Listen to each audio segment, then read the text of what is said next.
तो one piece में हमने अभी तक हंड्रेड्स ऑफ फाइट देखी है, जिसमें से कुछ फाइट तो लेजेंडरी होती है और कुछ फाइट्स एवरेज। और आज की इस वीडियो में हम टॉप 8 ऐसी अपकमिंग फाइट्स के बारे में बात करने वाले हैं, जिनको देखने के लिए फैंस तो बहुत ही ज्यादा एक्साइटेड है ही, बट स्टोरी लाइन के हिसाब से उनकी पॉसिबिलिटी भी काफी ज्यादा है। तो वीडियो काफी इंटरेस्टिंग होने वाली है, इसलिए अंत तक जरूर देखना और वीडियो को हाइप भी कर देना। So without wasting any time, let's start the video.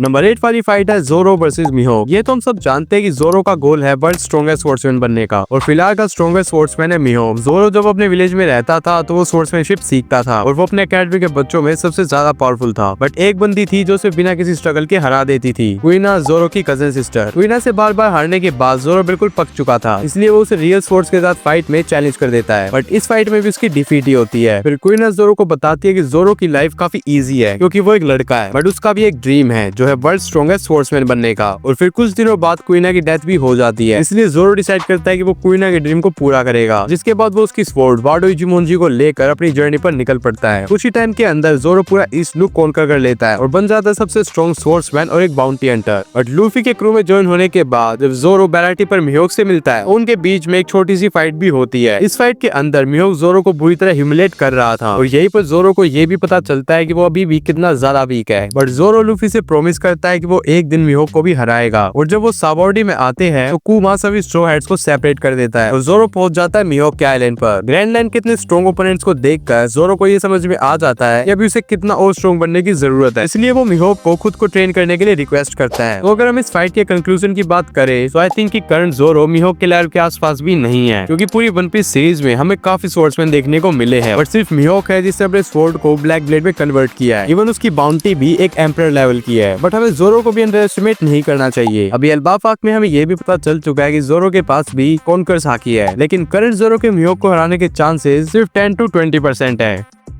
Number 7 पे जो फाइट होने वाली है वो है साबो वर्सेस अकाइनु के बीच। तो काफी फैंस ये सोचते हैं कि लूफी वो बंदा होगा जो अकाइनु को हराने वाला है, तो इस फाइट के बारे में हम आगे बात करेंगे। बट मेरे अकॉर्डिंग अकाइनु को हराने के लिए जो बंदा सबसे परफेक्ट है वो है साबो, क्योंकि जब अपने चाइल्डहुड में साबो गोवा किंगडम से अकेले एक बोट में निकलता है, ड्रैगन्स उसकी शिप को कम्प्लीटली डिस्ट्रॉय कर देते हैं, बट ड्रैगन साबो को बचा लेता है। इसके बाद साबो रेवोल्यूशनरी आर्मी को ज्वाइन कर लेता है और वो स्ट्रॉन्ग बनने के लिए काफी ट्रेनिंग भी करता है। कुछ ही टाइम के अंदर वो ड्रैगन का मोस्ट ट्रस्टवर्दी और रेवोल्यूशनरी आर्मी का सेकंड इन कमांड बन जाता है। और साबो के मेमोरीज वापस तब आई जब उसने एस की डेथ की न्यूज को पढ़ा। इस चीज को लेकर साबो काफी रिग्रेट करता है कि वो लूफी और एस की उस टाइम पर मदद नहीं कर सका जहाँ उसकी सबसे ज्यादा जरूरत थी। और हमें साबो और अकाइनु के कैरेक्टर के बीच में काफी पैरेलल्स भी देखने को मिले हैं। जैसे पहला है कम्प्लीटली डिफरेंट माइंडसेट। साबो ड्रैगन को अपना आइडल और हीरो मानता है, वही अकाइनु ड्रैगन को सबसे ज्यादा हेट करता है। इवन वो लूफी को मारने के पीछे भी इसलिए पड़ा था क्योंकि वो ड्रैगन का बेटा है। सेकंड चीज है साबो का डेविल फ्रूट। अब तुम सोचोगे कि आखिर साबो के डेविल फ्रूट और अकाइनु की फाइट में क्या कनेक्शन है, तो एस मेरा नोमी डेविल फ्रूट का प्रीवियस यूजर था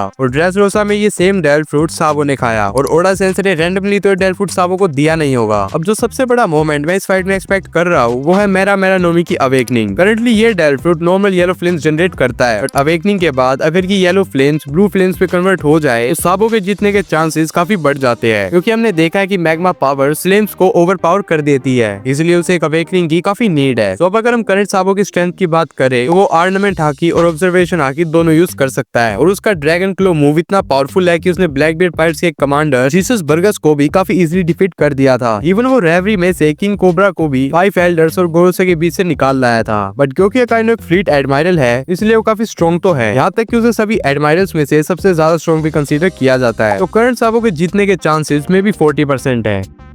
नंबर 6 वाली फाइट होने वाली है ओकीजी वर्सेस डेविड टीच के बीच। अब अगर तुम ये सोच रहे हो कि आखिर इस फाइट के होने के पीछे का लॉजिक क्या है, तो चलो मैं तुम्हें डिटेल में एक्सप्लेन करता हूँ। फर्स्ट ऑफ ऑल कुजान पहले एक मरीन एडमायरल था और उसने अपनी लाइफ के ज्यादातर साल मरीन को ही दिए हैं, बट फिर भी उसने मरीन को लेफ्ट कर दिया और टीच को ज्वाइन किए तो उसे कुछ ही समय हुआ है। और ओडा सेंसेई हर एक आर्क में हमें एक ऐसा अनएक्सपेक्टेड बिट्रेयल तो जरूर देते हैं, चाहे वो पोर्टर 7 में CP9 का रिवील हो या फिर वानो में कांजुरो की रियल आइडेंटिटी। इसलिए हमें बिट्रेयल के बारे में ज्यादा बात करने की जरूरत नहीं है। तो कुजान का सेंस ऑफ जस्टिस भी थोड़ा अनक्लियर है। ओहारा में उसने ऐसा प्रिटेंड किया जैसे उसने सोल को मार दिया हो, बट असल में उसने उसकी एस्केप में हेल्प की। और हाचिनोसु पर भी उसने गार्ड के बाउंड्स को फ्रीज कर दिया ताकि उसका ज्यादा ब्लड लॉस ना हो और वो जिंदा बच जाए, क्योंकि शिरोर ने गार्ड को बहुत बुरी तरह स्टेप किया था। और सबसे इंटरेस्टिंग चीज ये है कि ब्लैक बेल्ट के कमांडर्स को टाइटैनिक कैप्टन्स कहा जाता है और टाइटैनिक के सिंक होने के पीछे का रीजन भी एक आइसबर्ग था और कुजान तो खुद एक चलता फिरता आइसबर्ग है ही। तो अब अगर इस फाइट के कंक्लूजन की बात करें तो एक एडमिरल था जो इनफ है उसकी पावर्स को बताने के लिए, बट ब्लैक बेल्ट भी एक ह्यूमन योंको है, जिसके पास वन पीस वर्ल्ड के 2 सबसे ब्रोकन डेविल फ्रूट्स है। साथ ही उसकी पर्सनैलिटी भी काफी मिस्टीरियस है और हमें ये भी नहीं पता कि उसने 2 डेविल फ्रूट्स खा कैसे लिए, और अगर कोई ऑफ स्क्रीन फाइट हो तो वो उसमें हमेशा जीत ही जाता है। इसलिए ये फाइट तो ब्लैकबीड जीतेगा विद 90% चांसेस।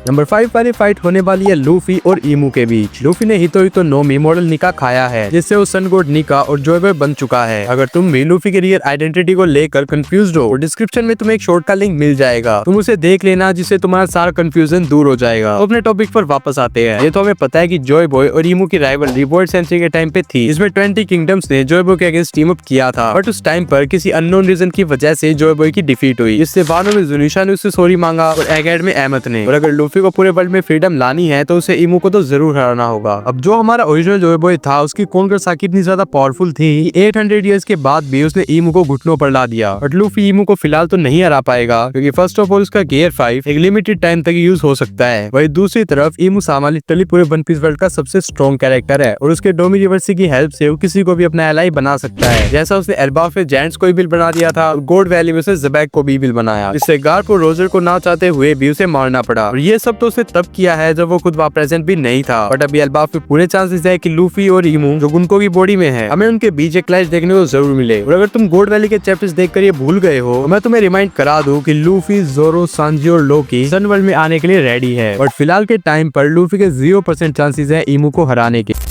नंबर 4 पे जो फाइट होने वाली है वो है लूफी एंड कोबी वर्सेस डेवी डी टीच के बीच। और वैसे तो ये सेम फाइट हमने अभी मांगा में भी देखी है, जहाँ गार्प और रोजर डोमी रिवर्सी वाले ज़बैक को हरा देते हैं। और इस वाली फाइट को हम दोबारा से बहुत जल्द देखने वाले हैं, क्योंकि हम जानते हैं कि लूफी अपने पायरेट किंग गोल्डी रोजर के फुटप्रिंट पर चल रहा है। कोबी तो अपने marine hero monkey D Garp का स्टूडेंट है ही, और उससे इन्फ्लुएंस होकर उसने अपना खुद का एक अटैक बनाया है, इसका नेम है ऑनेस्टी इम्पैक्ट। गार्प के गैलेक्सी इम्पैक्ट से काफी ज्यादा सिमिलर है। फ्यूचर में तो हमें कोबी डेफिनेटली कॉन्कर साकी पे अनलॉक करते हुए दिख सकता है। और अगर तुम ये जानना चाहते हो कि फ्यूचर में हमें कौन कौन से कैरेक्टर्स कॉन्कर साकी अनलॉक करते हुए दिख सकते हैं, तो कमेंट कर देना, क्योंकि मैं इस पे बहुत जल्द वीडियो लाने वाला हूँ। अब तो फैंस को स्पेकुलेट करने की जरूरत नहीं है, क्योंकि हमें ऑफिशियली पता चल चुका है कि टी ज़बैक का ही बेटा है। और यहाँ पर कोबी अपना रिवेंज भी जरूर लेगा, क्योंकि गार्प ने न्यू जनरेशन पर बैट लगाई है। और बीइंग अ स्टूडेंट उसे अपने टीचर का बदला तो जरूर लेना चाहिए, क्योंकि उसी की वजह से गार्प आज हाचिनोसु पर कैप्चर्ड है। तो इस फाइट का रिजल्ट की बात करें तो आई थिंक ब्लैकबीड इस फाइट को 60% चांसेस के साथ जीतने वाला है, क्योंकि कोबी का इस फाइट में ज्यादा रोल तो नहीं होगा। और मेनली ये फाइट लूफी वर्सेस ब्लैकबीड के बीच ही होने वाली है।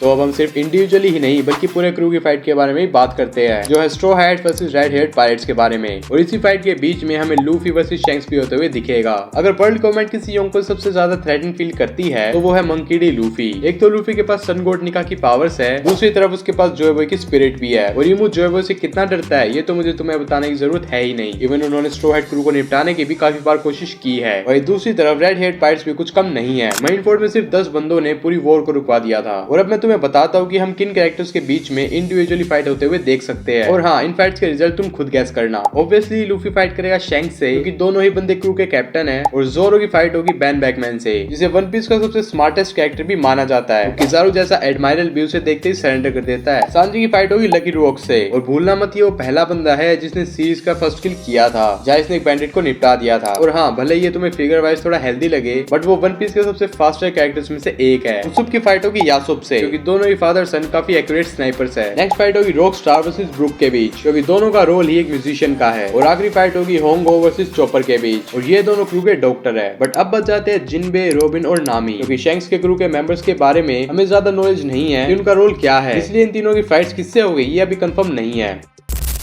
नेक्स्ट फाइट होने वाली है straw hat pirates versus Blackbeard pirates के बीच। अब हम इसमें से लूफी वर्सेस ब्लैकबीड की फाइट को तो अवॉइड ही करते हैं। तो पहली फाइट होगी रोरोनोआ जोरो वर्सेस शिरुयु के बीच। जोरो बानो के बाद ऑलरेडी काफी स्ट्रॉन्ग हो चुका है, और शिरुयु को भी मजा ने जितना ही स्ट्रॉन्ग माना जाता है, क्योंकि वो भी इम्पेल डाउन का वार्डन था। बट गार्ड को स्टेप करने के बाद भी वो उससे बहुत बुरी तरह हारा। तो करंट जोरो तो डेफिनेटली शिरुयु को हरा देगा। और नेक्स्ट फाइट होगी सांजी वर्सेस जीसस बर्गस के साथ। बर्गस ने स्ट्रॉन्ग ट्रायल फ्रूट खाया है, जिससे वो मैसिव माउंटेन्स को भी लिफ्ट कर सकता है। बट इतना काफी नहीं है अपने जर्मा प्रिंस सांजी को हराने के लिए, क्योंकि जब से उसने जर्मा मॉडिफिकेशन अनलॉक की है तो उसने काइडो के लेफ्ट हैंड मैन क्वीन को भी बड़े आराम से हरा दिया था। तो इस फाइट में सांजी की विक्ट्री होने वाली है। अगली फाइट होगी उसोप वर्सेस वैन ओगर के बीच। उसोप की शूटिंग स्किल्स तो नो डाउट बहुत ही ज्यादा बेस्ट है, बट उसके पास हाकी की कमी है, क्योंकि फिलहाल वो अपने ऑब्जर्वेशन हाकी को भी ठीक से यूज नहीं कर सकता। वही van ogre Bapu Bapu Nomi use करता है, और उसका वेपन भी काफी स्ट्रॉन्ग है, इसलिए ये फाइट वैन ओगर जीतेगा। चोपर की फाइट होगी डॉग क्यू से, बट अपने मोस्टर पॉइंट की हेल्प से चोपर ये फाइट जीत जाएगा। नामी की बैटल होगी लेफ्ट फेट से, जिसमें नामी हारने वाली है। बिकॉज ऐसी काफी सारी थ्योरीज है कि लाइफ फेट एक मिस्टीरियस रेड फ्रूट पोसेस करता है। रॉबिन की फाइट होगी कैटरीना डिवॉन से, इसमें दोनों के 50-50% चांसेस है। तो अब बचे फ्रैंकी वर्सेस सांजोन वुल्फ, रूक वर्सेस वेस्को शोर और जिनबे वर्सेस पिजारो, जिनके विनर्स के नेम तुम कमेंट सेक्शन में ड्रॉप कर सकते हो।